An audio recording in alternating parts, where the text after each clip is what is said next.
Social Engineering, Lesson 1. The Art of Deception.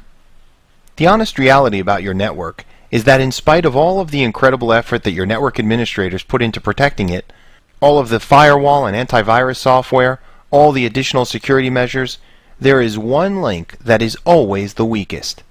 And that link is you. So what is social engineering? According to Merriam-Webster's dictionary, it's an outside hacker's use of psychological tricks on legitimate users of a computer system in order to obtain information he needs to gain access to a system. Or it's getting needed information, for example a password, from a person rather than breaking into a system.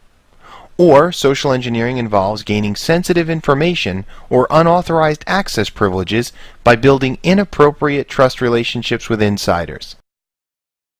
Here are some comments from notorious hacker Kevin Mitnick. He said, "The weakest link in the security chain is the human element." And according to a March 2000 article in the Washington Post, he said, in more than half of his successful network exploits, he gained information about the network, sometimes including access to the network, through social engineering. He also said, you could spend a fortune purchasing technology and services, and your network infrastructure could still remain vulnerable to old-fashioned manipulation. These are the simple definitions for what a social engineer does, but how is it we are so easily tricked?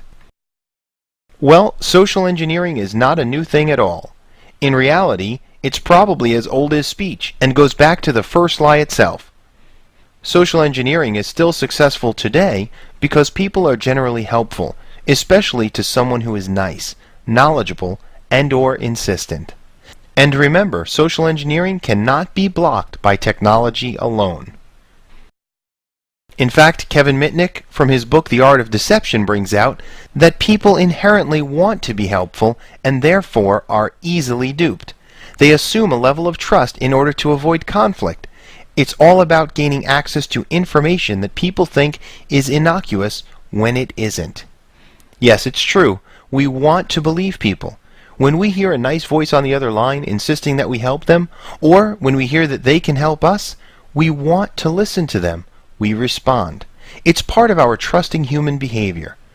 Well, it is a fine quality to trust others, but we need to know when certain things should send up red flags in our minds.